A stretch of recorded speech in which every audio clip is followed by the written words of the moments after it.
Jumpa lagi dengan kami, ICT Movie. Kali ini kami akan bercerita tentang film Army of Thieves.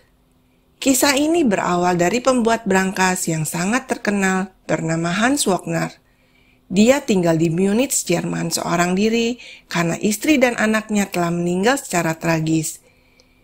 Dia membuat 4 mahakarya brankas yang sampai saat ini belum ada orang yang dapat membuka brankas buatannya.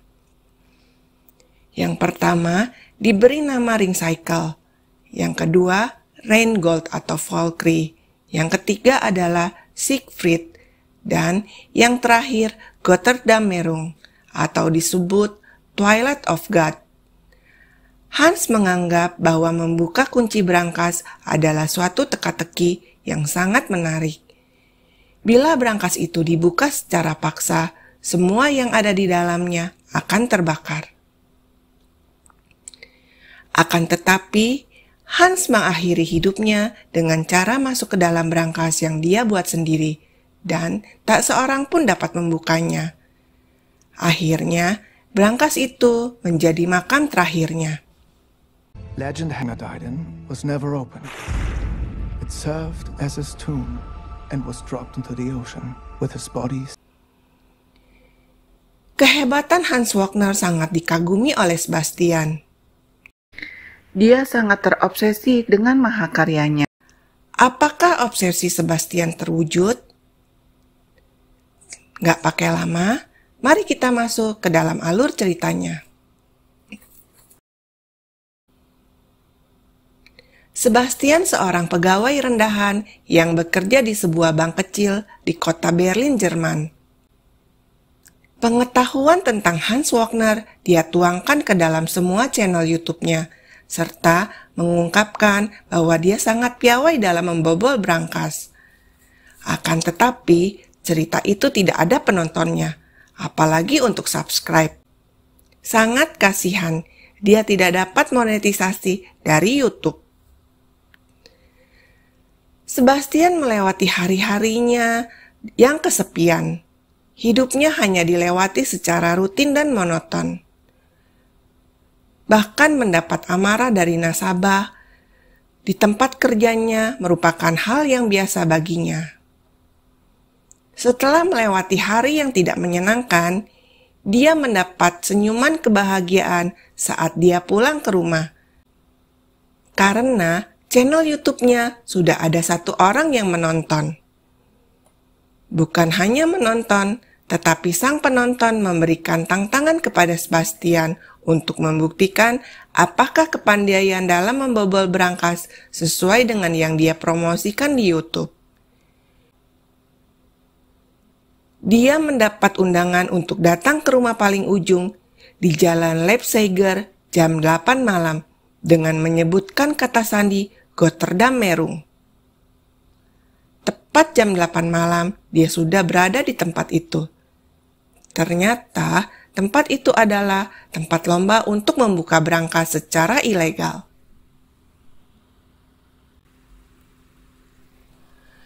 Sebastian sudah didaftarkan sebagai peserta untuk berkompetisi dengan 7 peserta lainnya dalam lomba cepat membuka brankas. Dengan perasaan yang masih bingung, dia berhasil membuka brankas itu di posisi keempat dan masuk ke babak selanjutnya. Pada babak ini, Sebastian dapat membuka di urutan kedua walaupun dengan gaya yang sedikit gugup.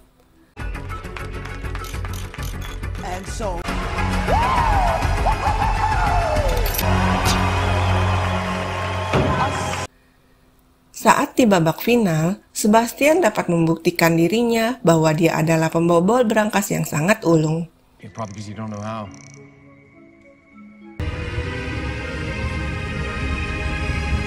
Tanpa sengaja, dia melihat seorang wanita cantik yang bernama Gwendolyn sedang menatapnya dan memberikan senyum kepadanya.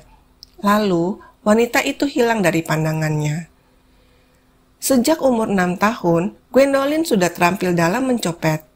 Di saat umur 16 tahun, sudah mulai mencuri mobil. Pada 17 tahun, sudah menjadi penjahat profesional dan sudah menjadi target Interpol. Keesokan harinya, Sebastian berangkat kerja dia selalu menyempatkan diri untuk ngopi di sebuah kedai di dekat tempat dia bekerja. Dia bertemu Gwen di tempat ini, dan Gwen menceritakan semua bahwa dialah yang telah menonton channel YouTube-nya serta memberikan tantangan kepadanya. Gwen juga telah memantau semua aktivitas sehari-harinya. Agar Sebastian tidak penasaran kepada dirinya, Gwen menunjukkan aksinya dapat mengambil cincin kawin, jam tangan, dan sebuah pistol dari pengunjung kedai itu. Gwen berterus terang bahwa dia penjahat internasional, serta kehadirannya ingin merekrut dirinya sebagai tim. Sebastian mulai tertarik ketika Gwen mengatakan bahwa yang akan dia curi adalah uang yang berada di brankas mahakarya Hans Wagner.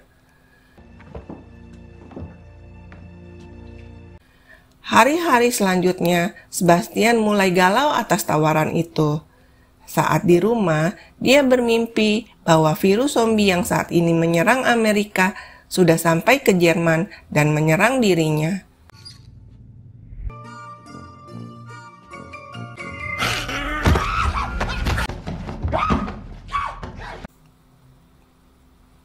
Keesokan harinya, Sebastian menerima tawaran Gwen dan diperkenalkan kepada semua timnya.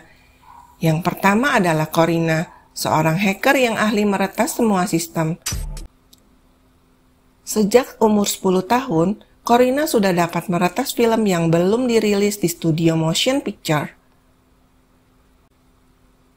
Yang kedua bernama Rolf, seorang yang sangat ahli dalam mengemudikan mobil.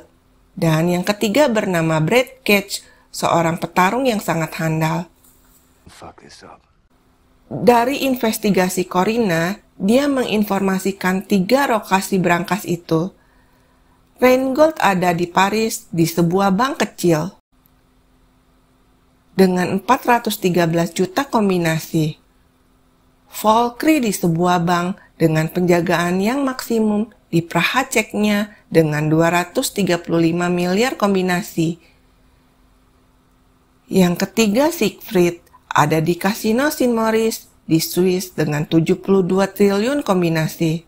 Tentu yang paling banyak uangnya adalah brankas Siegfried yang dimiliki oleh seorang miliarder jahat bernama Tanaka. Tanpa membuang waktu, mereka semua pergi ke Prancis. Saat di lokasi, terjadi percekcokan kecil karena Sebastian melihat Brad mengeluarkan senpi. Aksi mereka diawali, Sebastian yang masuk ke dalam bank itu langsung menuju ke toilet, dilanjutkan Gwen sebagai seorang nasabah yang menyewa safe deposit dengan membawa banyak belanjaan. Kemahirannya, dia dapat mengambil kunci yang dipegang oleh pasapam saat sedang membantunya. Sedangkan Corina menyamar sebagai seorang turis yang kehilangan dompet dan kartu kreditnya. Gwen dan Sebastian mulai masuk ke dalam brankas Rheingold. Terlihat wajah Sebastian yang sangat gembira ketika dia dapat menyentuh mahakarya Hans Wagner yang dia kaguminya. Bahkan dia tidak langsung beraksi, malah menceritakan latar belakang Rheingold yang dibuat oleh sang maestro. Karena dikejar waktu, kelakuannya sempat membuat Gwen resah. Dengan gaya yang sedikit eksentrik, Sebastian mulai membuka kunci brankas itu diiringi musik klasik dari ponselnya.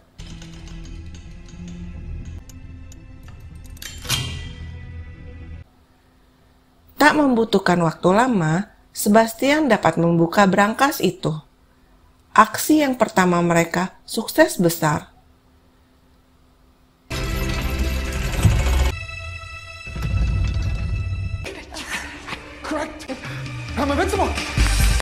Keberhasilan mereka ternyata sudah mulai dipantau oleh Interpol yang bernama Delacroix yang sudah memburu mereka. Delacroix ternyata sudah mengetahui rencana komplotan mereka, yaitu akan membobol semua brankas karya Hans Wagner. They've pulled off 5 bank robberies to do it.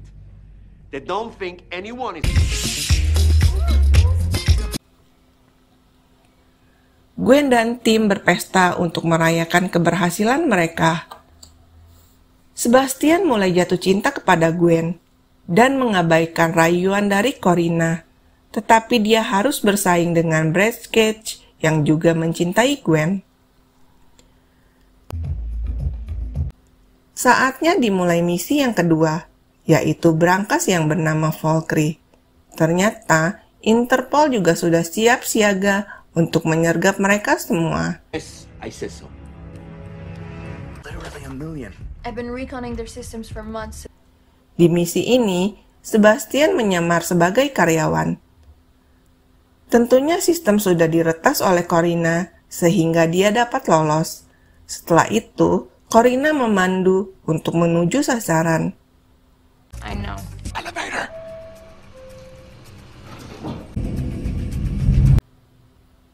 Petugas security sudah mulai mencurigai gerak-gerik Sebastian dari monitor CCTV.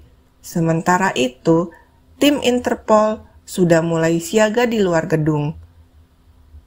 Saat memasuki brankas, sudah ada petugas security yang menghadangnya. Namun dengan sigap, Gwen dapat menghajar semuanya hingga pingsan. Always be prepared. Did you know that Richard Wagner spent 31 years writing... Seperti misi yang pertama, Sebastian pun banyak bicara tentang sejarah dari brankas itu.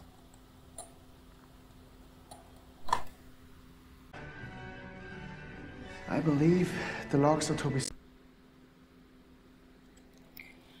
Belum selesai Sebastian membuka brankas, petugas security sudah mengetahui adanya penyusup, dan dia segera mengaktifkan alarm pengamanan. Di lain sisi, Delacroix dan tim sudah tidak sabar untuk mulai menyergap memasuki gedung itu. Betapa terkejutnya Delacroix setelah mengetahui bahwa dia telah salah dalam menentukan target lokasi bank. Sementara itu, Brad Cage mulai beraksi untuk membantu rekan-rekannya dengan mengalihkan perhatian sebagai perampok bank.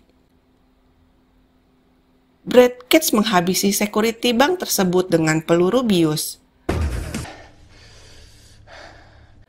Valkyrie tidak mudah ditaklukkan. Terbukti, Sebastian gagal sekali.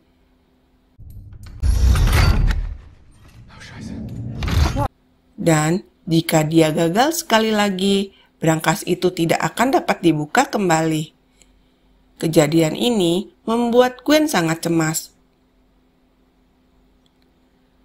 Kecemasan Gwen seketika berubah menjadi rasa bahagia setelah melihat pintu brankas terbuka.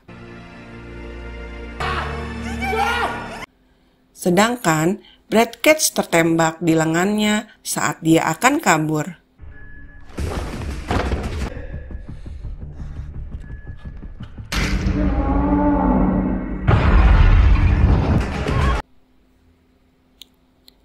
Saat mereka mulai melarikan diri dengan mobil van, Brad mengkhianati Sebastian dengan mendorong Sebastian hingga jatuh dari mobil.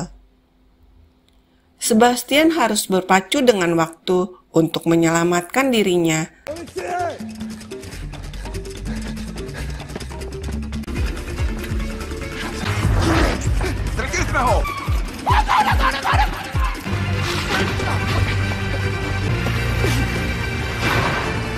Sedangkan Gwen dan Corina mulai tidak paham dengan Brad dan meninggalkannya. He never won. Go and go.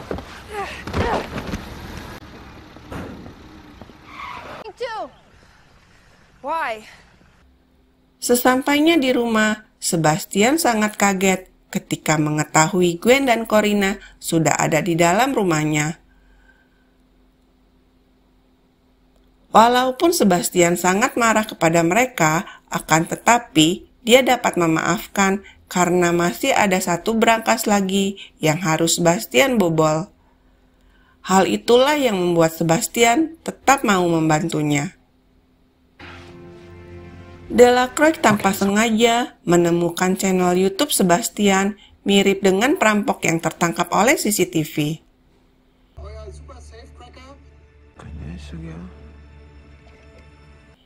Misi ketiga mulai dilakukan dengan hanya bertikai saja. Mereka menuju ke St. Moritz di Swiss yang sangat indah. Nampak juga Delacroix dan tim sudah bersiap-siap untuk menyergapnya. Di sini, Beatrix, anggota timnya, mulai meragukan kemampuan Delacroix atas kejadian sebelumnya. Delacroix kembali kaget setelah mendengarkan bahwa berangkas Siegfried yang berada di kasino itu telah dipindahkan 1,5 jam lebih awal dari jadwal yang telah ditentukan atas saran dari Interpol. Gwen dan Sebastian sudah menyusup ke dalam truk pengangkut berangkas itu. Dia dapat menghabisi sopir dan pengawalnya sekaligus.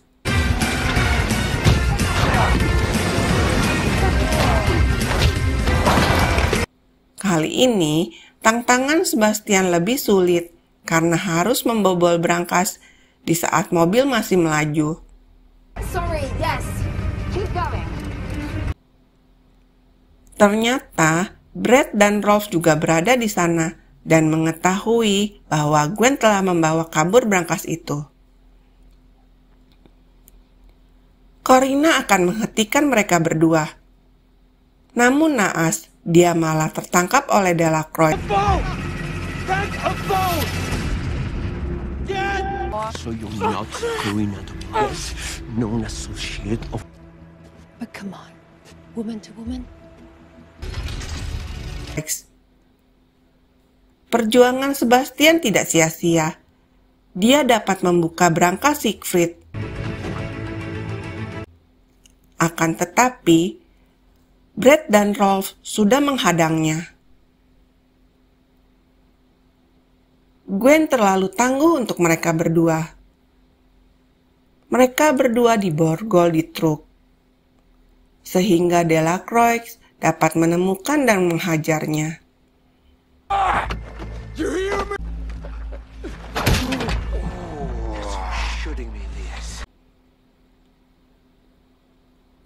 Gwen dan Sebastian sudah sampai ke dermaga untuk kabur. Tiba-tiba, Delacroix dapat menemukannya.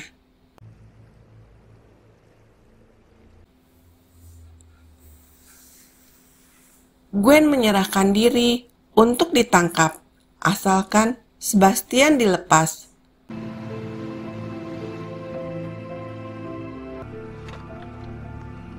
Seeing that she had not just Sebastian akhirnya bisa kabur dan sudah mempunyai identitas baru bernama Dieter Ludwig.